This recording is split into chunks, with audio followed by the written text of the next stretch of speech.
This is the Nike Mercurial Vapor 16 Academy, and I'll be honest, it's surprisingly good, and probably, we could argue with the Tiempo, the best Nike boot on or at this particular Academy tier. Let's talk about why.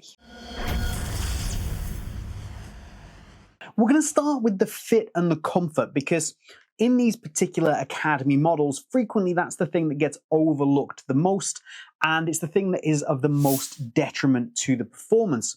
And these actually have a reasonably good shape about them. They're not too square, which you can sometimes find with these Academy level boots.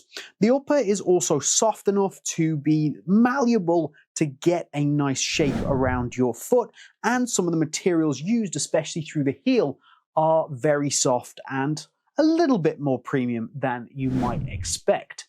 So overall, the comfort here is actually a lot better than I was expecting, as is the shape of the boot. So I think a good start. Let's give that a positive up.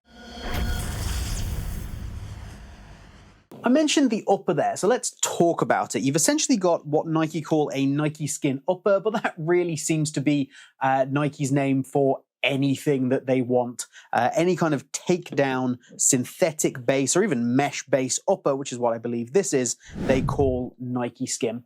The important thing is that this is pretty soft. Now, it is quite thick.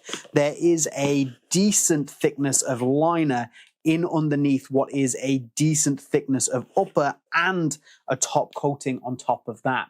So don't expect to get any kind of direct barefoot touch on the ball. This is definitely going to be a little bit more distant and a little bit more almost thudding as you hit a ball. You don't really get much connection with the ball using these boots, but it's an €80 takedown. It's kind of what I would expect to find. I think the most important thing goes back to that first point. It is pretty soft, it does mold really well, and it's going to give you a pretty comfortable fit. And I think that is the most important thing with these particular Academy level takedowns. Is the fit good? Is it going to be comfortable? Because everything else is obviously a much reduced version of the elite and pro level models. So you just want something that's going to perform well, give you no issues, and fit and comfort are going to be a big part of that. I will say there is a little bit of texture on the upper of the boot as well, which I don't dislike. It's kind of matte, and then there's just a little bit of texturing, which is actually pretty nice and pretty good in those slightly damper conditions. The lateral stability isn't terrible either. There is a transition back to a stiffer material through the back third of the boot. And again, not awful for a boot like this. I think it absolutely is going to hit the mark for the majority of people who buy it. If you go in with the expectation of, I'm going to spend €80 on a brand new pair of football boots, and I just need them to do a job. There's nothing wrong with these.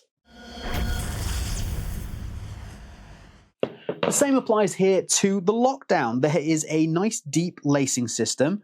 The shape that I mentioned in the start is pretty good, and you can get a lot of adjustability out of this boot. So if you really want to lock those laces in, pull the boot tight around your foot, you can absolutely do that. And the same token, if you really want to widen it out, then you can absolutely do that as well. So you're going to get pretty good lockdown. Again, we're always caveating that with for a boot at €80, but it's better than most other boots that are going to come in at this price point from your Nike, Adidas, Puma. It's definitely on a good, it's a good level. And you've got things like, for example, the Puma Ultra Match. That maybe is a little bit of a step above, but better for sure, in my opinion, than what you're going to get from the Adidas F50 League. I mentioned lockdown there, so let's talk about the heel. And the heel is surprisingly good. It's not shallow. You feel sufficiently locked in and you feel secure. Now, it doesn't have the greatest heel lockdown in the world, but I'd argue that it's actually better than you would expect for a boot at this particular price point. And the fact that it does have that nice deep feeling where you can feel like you can sit down into the boot is excellent, and something, again, you don't always get at this price point. The material they've used through the heel as well is also on the more premium side for a boot at this particular price. It's not a synthetic suede, but it is soft, it does feel nice, and it does a reasonable job of holding onto your socks. Whereas some other boots, even the Phantom GX2 Academy from Nike, they have a very smooth, almost synthetic leather-like liner, which isn't quite as good as this, nor is it as comfortable. So this was a really good choice. And again, this is probably what I think is the best area of the boot, actually, is the fit and the comfort through the heel. Something else that's pretty decent is this outsole. Now, I've gone for the AG option here. I get asked for a lot of AG reviews, so I wanted to pick up this particular budget AG option because this is a really good AG stud pattern. Look at the stud shape, look at the stud pattern. These studs are designed to give you a really great distribution of pressure. Nothing's going to get stuck in the turf. You've got plenty of studs. You could argue that maybe some of these rear ones are a little on the long side, but if you're using a 3G turf, which most people are these days, not an AstroTurf, not sand-based, the 3G one with the rubber pellets, this is really, really nice. And I think the stud pattern here is exceptional. The actual outsole itself is not too bad either. You've got a good amount of stability through the midfoot, and while it's not fantastic, the springback is okay, but it can feel a little bit too stiff around this area just here, where you maybe want it to transition a little bit more, or there to be even a weaker point here to allow you to get that springback right in the forefoot where you want it. But that would be definitely considered nitpicking, I think. Again, for an €80 boot, I have seen and tried an awful lot worse than this. And if you play on AG, I think this is a solid option.